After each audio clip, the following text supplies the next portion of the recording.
أشرف الأنبياء وإمام المرسلين سيدنا وحبيبنا وشفيعنا وقرة عيننا محمد عليه أفضل الصلاة وأتم التسليم وعلى آله وصحبه ومن تبعهم بإحسان اليوم الدين.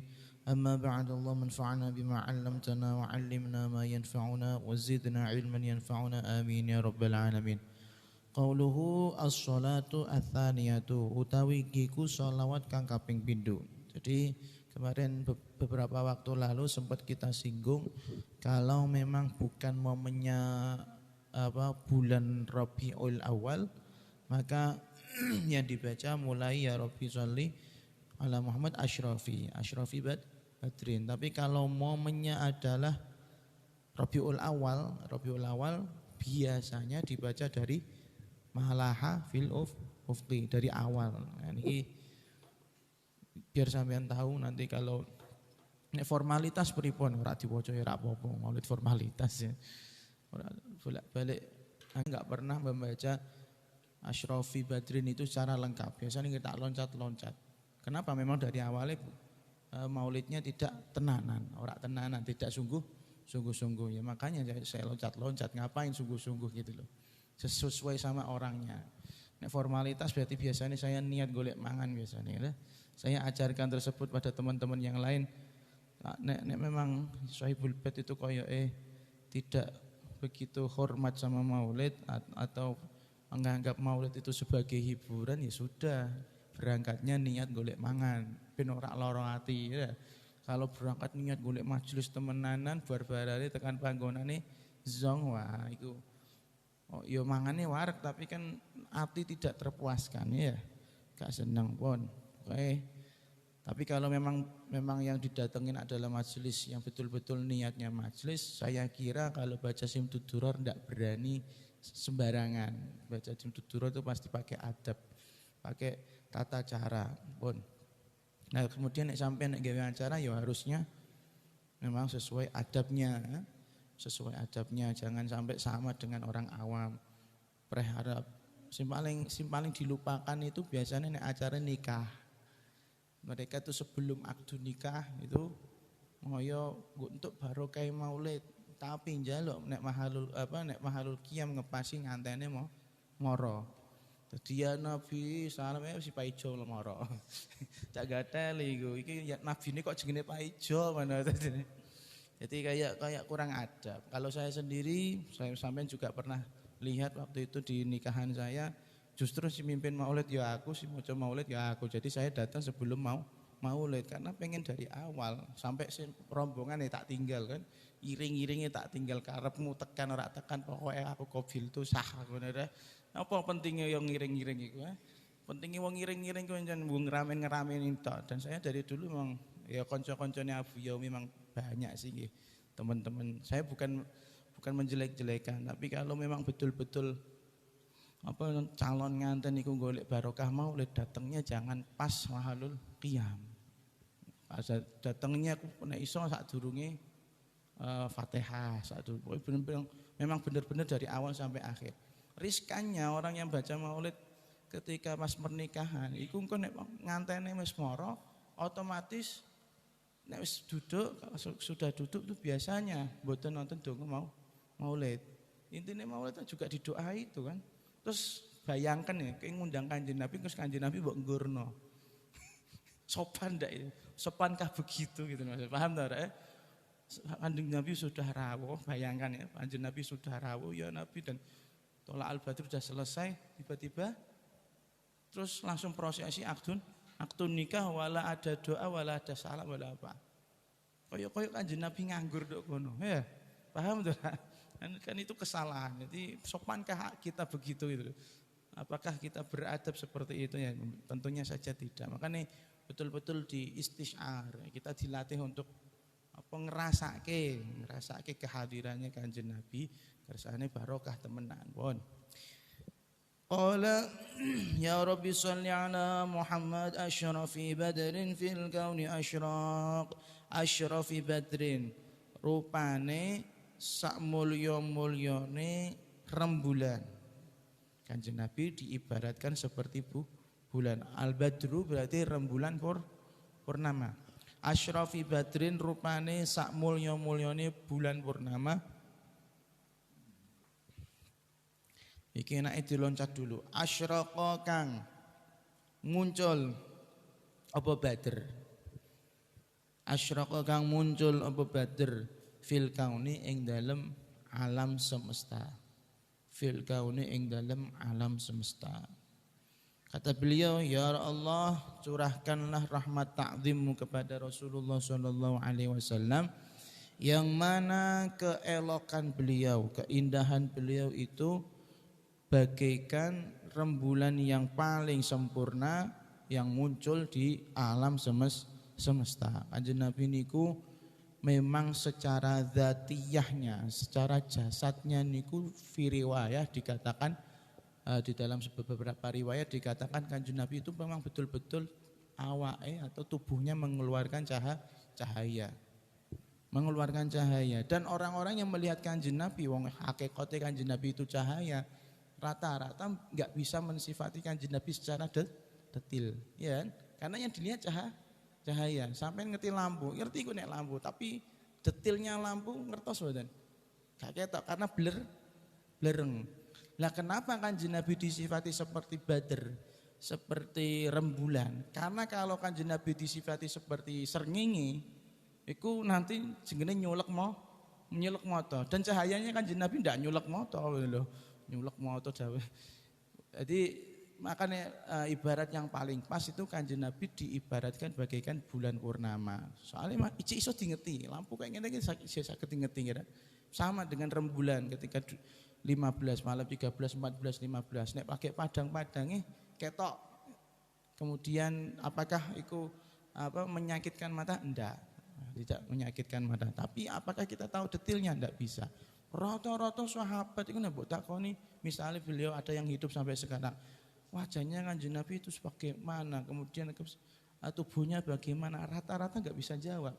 Imma bisa jadi karena yang tadi alasannya Kanjeng Nabi itu bercahaya, atau bisa jadi memang dia terlalu takut untuk melihat wajahnya Kanjeng Nabi. Terus Kanjeng Nabi kemedeni mboten sungkan. Di hadapannya Kanjeng Nabi itu sungkan, pewoh pakai woh, arep dangak ngetit tok pun ewoh. Seperti ceritanya Mbah Hasan Mangli dengan Mbah Arwani. Wong loro guru dan murid ini tidak pernah saling tatap-tatapan mripate. Karena sungkan, karena ewoh. Begitu juga para sahabat kan diriwayatkan seakan-akan saking wantenge para sahabat ketika berhadapan dengan Rasulullah itu manuk mawon iso ngencelok ndengene sirah ora obah. Saking nyamannya manuk untuk berhinggap di kepalanya para sahabat, saking tenangnya sahabat. Nek oyek koyo Muhammad ya mungkin ya. Oyek koyo Muhammad mboten mungkin. Terus makanya sampean kan pernah dengar juga kan kalau Kanjeng Nabi niku tidak memiliki bayang-bayang ya. Koyo wong ora dibayang-bayang. Logikanya Kanjeng Nabi itu cahaya itu ngeki bayang-bayang apa dibayang-bayangi kan ngoten. Cahaya kan ngeki bayang-bayang orang lain ya. Cahaya memberi bayang-bayang pada sebuah benda. Mau cahaya makanya bisa dikatakan Kanjeng Nabi enggak memiliki bayang-bayang karena Kanjeng Nabi niku hakikate cahaya. Cuman dibentuk dalam bentuk manusia. Nek cahaya sing dibentuk dalam bentuk lain yaitu malah malaikat. Hasilnya Kanjeng Nabi malaikat teman medun dadi manusia.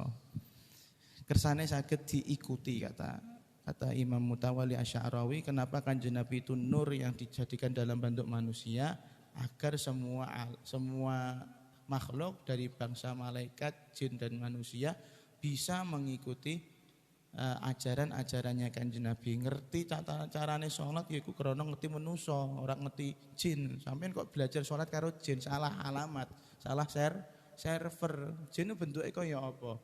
Nggih to? Makane rada angel pun. Kita lanjut. Ya Rabbi sholli ala Muhammad akram. Wah, akram disebut akhirnya. Akramitain rupane sak mulya-mulyane wong kang ajak. Akramitain rupane sak mulya-mulyane wong kang ajak, yad'u kang ngajak sapa da'in ora akram. Yad'u kang ngajak sapa da'in ilal haqqi marang perkara kang bener utawa Gusti Allah zat kang maha hak. Ilal haqqi marang perkara kang bener utawa Gusti Allah kang zat kang maha hak.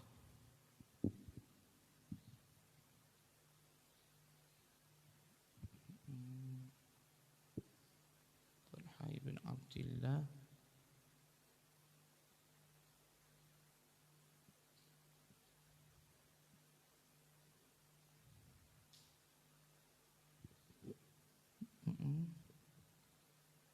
Ya. Jadi ya Allah curahkanlah rahmat ta'zimmu kepada Rasulullah sallallahu alaihi wasallam yang mana beliau adalah semulia-mulianya orang yang mengajak kepada kebenaran atau semulia-mulianya orang yang mengajak untuk ila ma'rifatillah, taat marang Gusti Allah. Jadi kenapa Kanjeng Nabi menjadi akramidain? Kalau bukan akramidain, kalau bukan menjadi orang yang semulia-mulianya orang yang mengajak kepada kebenaran, maka tidak sah bagi kita untuk berdakwah kalau enggak pakai metodenya Kanjeng Nabi. Semua ahli dai yang rabbani, ahli dakwah atau orang yang mengajak kepada kebenaran rabbani yang ikhlas karena Gusti Allah, itu kiblat mereka, idola mereka adalah Kanjeng Nabi. Seandainya Kanjeng Nabi bukan akramidain, itu susah juga untuk diikuti. Kemudian ada sebuah cerita. Dulu ada seorang sahabat, waktu itu beliau belum Islam, namanya sahabat Talha ibn Abdillah. Sahabat Talha ibn Abdillah suatu saat beliau pergi ke Basrah, ya, Basrah berarti Irak, untuk perdagangan. Dan ternyata di sana ada rohib. Rohib itu seorang katakanlah pendeta kalau di agama lain, atau kalau di agama Kristen itu menjadi bapak ya, apa? Pastor bapak ya, ayah, pokoknya ngono lah. Kalau di agama Muria itu Maspur. Agama Muria kok Maspur. Dan rahib. Rahib itu orang yang ahli ibadah lah, dan rata-rata mereka memiliki pemahaman agama yang lebih, ibaratnya kiai ini agama mulia. Nah, ketika Talha ini sampai di Basrah tersebut, ada rahib di sana, kiai di sana, kiai agama lain.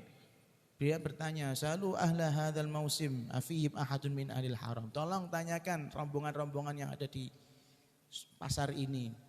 Kira-kira di antara mereka ada enggak yang datang dari Ka'bah? Nah, jadi dari dulu Ka'bah atau Masjidil Haram sudah terkenal dengan sebutan Ahlil Haram. Al-Haram itu bukan haram-haram yang diharamkan. Nah, haram yang diharamkan itu ha, ra, alif, mim ya. Nah, Al-Haram berarti dimuliakan. Ada enggak? Berarti dari dulu tuh orang-orang Arab tuh menganggap tempat Mekah niku haram, suci dari dulu ya, walaupun dah jahiliyah aku tetap ngarani suci. Akhirnya pertanyaan tersebut dilemparkan kepada orang-orang, akhirnya sampai pertanyaan itu tersebut sampai pada Talha tadi. Talha itu orang Mekah. Dia berjawab, "Ya, saya termasuk orang yang dari Mekah.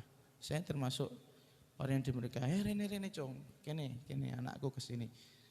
Apakah di Ahmad sudah terlahir? Jadi di agama lain Nasoro terkenalnya dengan sebutan Ahmad. Ahmad. Apakah Ahmad sudah lahir? Dia itu dari Mekah. Terus dia bingung loh. Ahmad niku sinten? Ahmad itu siapa? Dijawab, qala Ibnu Abdillah Ibnu Abdul Muttalib. Ahmad itu anaknya Abdullah bin Abdul Muttalib. Dan nama Abdullah ini sangat terkenal saat itu. Kenapa terkenal? Karena ketampanannya yang luar biasa. Ceritanya kan Mbah Abdul Muttalib niku nazar kalau nggak salah ya. Kalau anaknya 10-10-nya laki-laki ya, anaknya 10-10-nya laki-laki, maka salah satunya ada yang akan disembelih, dikorbankan istilahnya ngono. Korban anak istilahnya. Dan kemudian ternyata yang ke-10 itu Sayyidina Abdullah. Abdullah lah paling ganteng, paling pinter, paling manis, paling disahwati cewek-cewek. Saking gantengnya luar biasa. Ono seorang sahirah dukun wedok itu rela dizinai karo Sayyidina Abdullah kono gantenge. Nek kaya bojol sing ngono rak mungkin ana sing pengen apa rak ana sing gelem ngudakno awake kan itu. Udah bener-bener udah. Nah, kemudian intinya Abdullah itu sudah sangat terkenal dan beliau itu terkenal akhlaknya luar biasa. Itu anaknya Abdullah. Terus kembali ke cerita Tolhah. Kembali ke cerita tadi, itu anaknya Abdullah. Kalau memang benar sudah lahir, bulan Rabiul Awal ini adalah bulannya dia dilahirkan dan dia akhirul anbiya'i. Dia adalah nabi paling terakhir, wa makhrajuhu minal haram. Keluarnya nanti di tanah suci Mekah. Jadi wong ahli kitab niku betul-betul tahu sifat detilnya Kanjeng Nabi, bahkan mengalahkan kita yang menjadi umatnya Kanjeng Nabi. Dari sifatnya mereka tahu, bentuk wajah, bulan lahir ya. Cara niku kakane KTP-ne Kanjeng Nabi sudah mereka ada di tangan mereka. Sayangnya ora iman. Awak dhewe rak duwe KTP ning Kanjeng Nabi, iman. Penting di duwe KTP mbek imane. Penting imane, rak duwe KTP ning Kanjeng Nabi lah tapi iman. Mereka punya KTP-nya betul. Kasarane ana fotone, ana disebutkan perjalanan hidupnya ada di dalam kitab mereka. Kemudian setelah itu disebutkan sifat-sifatnya, dia lahirnya di Mekah, wa muhajiruhu ila Nakhl, dan kemudian hijrahnya nanti ke daerah yang subur tanaman kurma. Kemudian dia wasibahin, beliau tuh suka renang. Terus fa iyyaka antasbiqa ilaihi, maka kamu hendaknya segera menyusul Ahmad ini tadi. Cari informasi tentang Ahmad, betul-betul sudah lahir apa belum. Jadi wong Yahudi Nasrani itu memang betul-betul tahu, bahkan tahu waktu lahirnya Kanjeng Nabi itu dari rasi bintang yang mereka perkirakan sudah ribuan tahun. Angger bintang ini muncul, maka berarti Tol'atu Ahmad, bintangnya Ahmad. Itu sekali tok dalam sejarah manusia, sejarah dunia, bintang Ahmad itu memang betul-betul ada. Mencorong. Kalau rasi bintang Taurus, terus apa meneh Pisces, terus apa meneh sing wedhus ya. Waduh. Kayak kalau jengking ya, itu jadi dan seperti itu. Tapi dulu pas lahirnya Kanjeng Nabi, Tol'atu Ahmad, bintangnya Ahmad itu memang betul-betul ada. Dan itu hanya sekali tok dan sampai sekarang tidak pernah keluar lagi. Kenapa? Karena kanggo ngiringi kelahirannya Kanjeng Nabi. Betul-betul ada. Maka ketika sudah dikasih informasi siapa ini bayi yang namanya Ahmad, cepat-cepat Tolha pulang ke Mekah. Fa kharajtu sari'an hatta qadamtu Mekah. Saya bergegas untuk ke Mekah. Fakultu. Kemudian dia bertanya kepada ahli Mekah, ana cerita apa gak? Ana cerita apa gak iki? Cerita sing aneh. Karena kan kelahirannya Kanjeng Nabi itu nanti disebutkan keanehan itu muncul semua. Makanya ditanya aku keanehannya, bukan bocah lahir ta ora. Keanehan muncul apa enggak? Iya, kata mereka. Qalu na'am, iya. Betul, keanehan muncul saat apa? Muhammad bin Abdullah. Saat Muhammad dilahirkan. Nah, terus sekarang pas waktu itu, sekarang dia sudah menjadi nabi. Dan yang mengikuti adalah Ibnu Abi Quhafah. Siapa Ibnu Abi Quhafah? Sahabat Abu Bakar As-Siddiq. Jenenge iku Ibnu Abi Quhafah. Akhirnya kemudian dia enggak langsung ke Kanjeng Nabi, nanya-nanya dulu sama Abu Bakar, betul enggak sifat-sifatnya sama enggak? Akhirnya dijawab sama sahabat Abu Bakar. Naam, ya, dia sudah menjadi nabi. Fantaliq ilaih, bergegaslah kamu pergi ke sana. Fadkhul alaihi fattabi'hu. Sowanlah kamu ke sana dan ikuti ajaran-ajarannya Kanjeng Nabi. Ini yang sama dengan setelah ini loh, dawuh beliau fa innahu yad'u ilal haq. Sama dengan dawuh Imam Ali, akramidain yad'u ilal haq. Sungguh demi Allah Kanjeng Nabi itu betul-betul adalah orang yang mengajak orang lain kepada kebaikan. Setelah itu beliau malah ora langsung ning Kanjeng Nabi, balik neh ning kene Busra ngene Irak meneh. Kenapa cerita? Kan tanggungane karo sing mau. Nek njen Muhammad wis lahir ndang dikabari.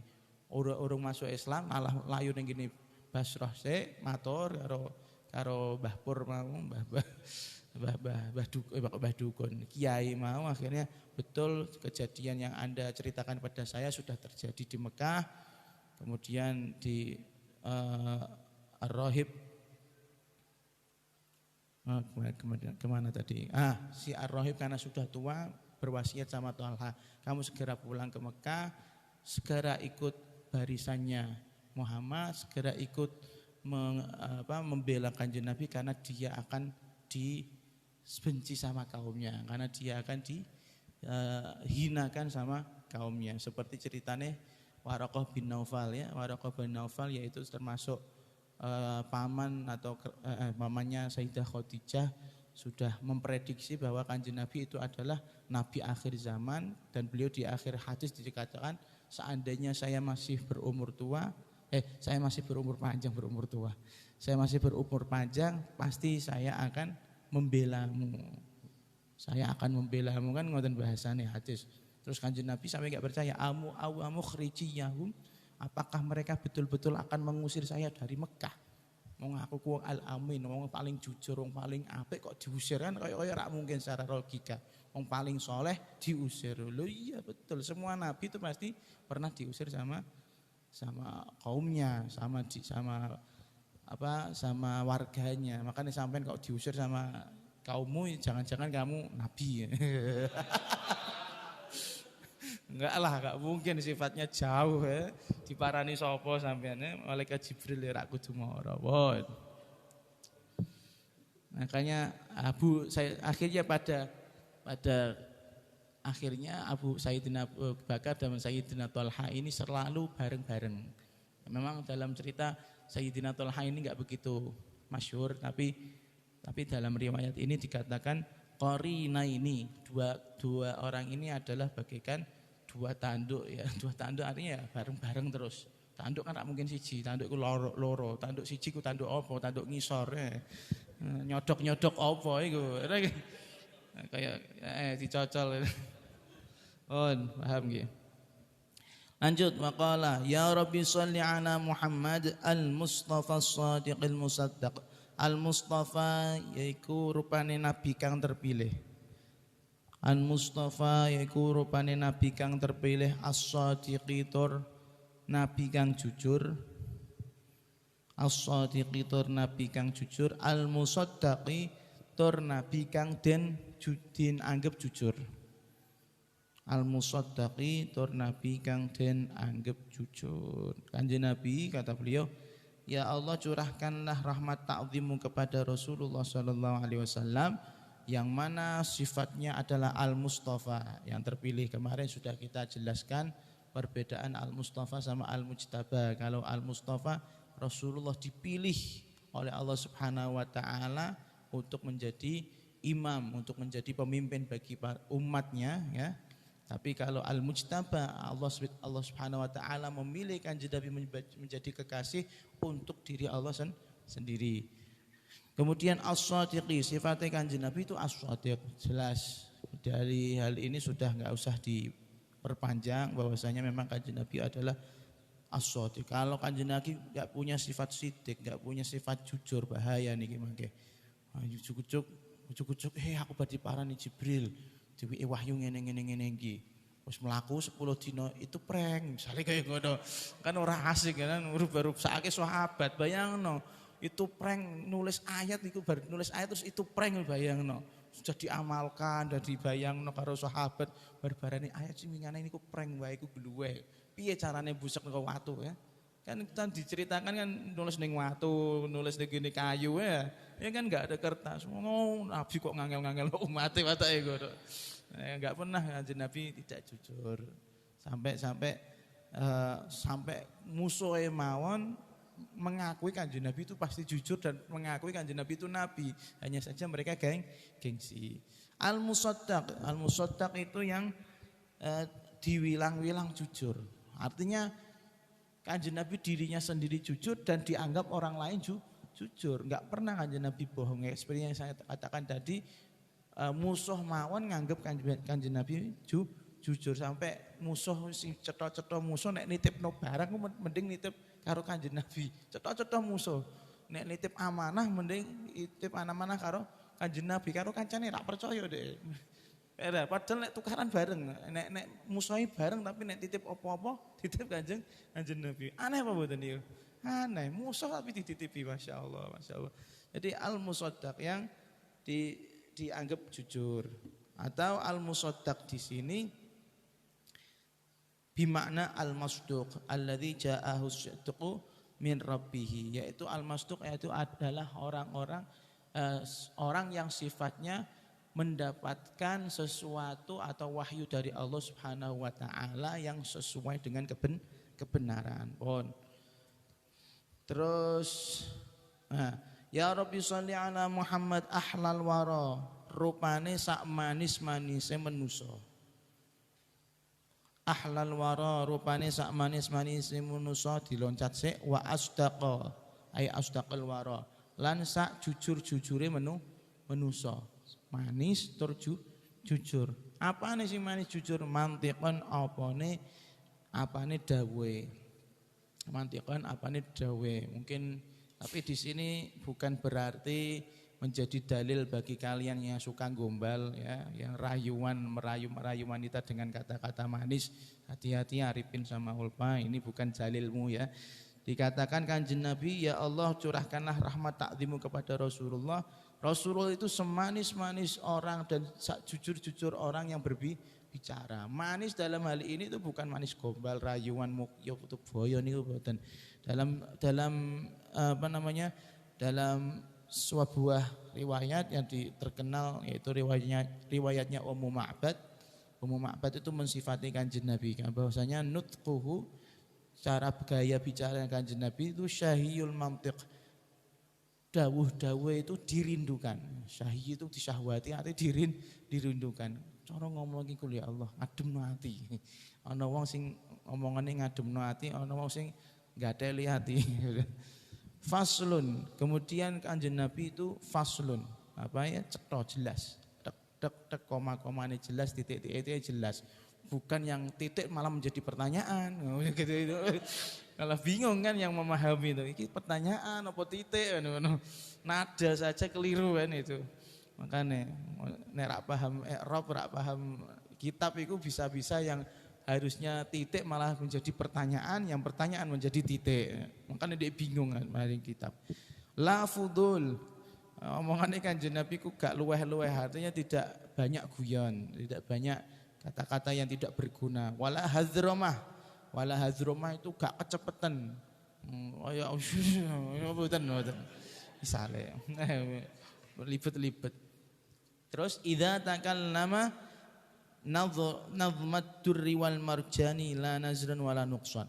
Seandainya berbicara itu sungguh sangat elok, sungguh sangat indah bagikan nazmat dur. Adur wal marjan, itu perhiasan yang ditata rapi. Perhiasan itu kalau untuk dijadikan kalung nih kan urut saka cilik dan gede ya, atau walik gede ring cilik. Orang mungkin cilik wadi cilik wadi meneh kan tak mungkin kan, bentuknya nanti aneh. Le nggawa kalung nganggo kepiye kan ngoten. Apakah ada estetiknya enggak? Ada akan menjadi keren enggak kalau punya kalung yang tidak beraturan urutannya atau ukurannya kan buatan. Nah, begitu juga dawuh Kanjeng Nabi. Seakan-akan kalau diibaratkan perhiasan itu urut apik dan tidak nerecel. Bahasa di sini la nazrun wala nuqsan. Ora nerecel, ora berantakan, wala nuqsan, dan tidak ada yang kurang. Makanya kalau ngomong itu memang diatur, dipikir, kemudian runtut aja sithik mengepang ring ini pembahasan yang lain, nanti malah wong gak mudeng apa yang kita inginkan. Terus qauluhu ya Rabbi sholli ala Muhammad afdhaliman bituqa tahaqqaq wallahu a'lamu bissawab.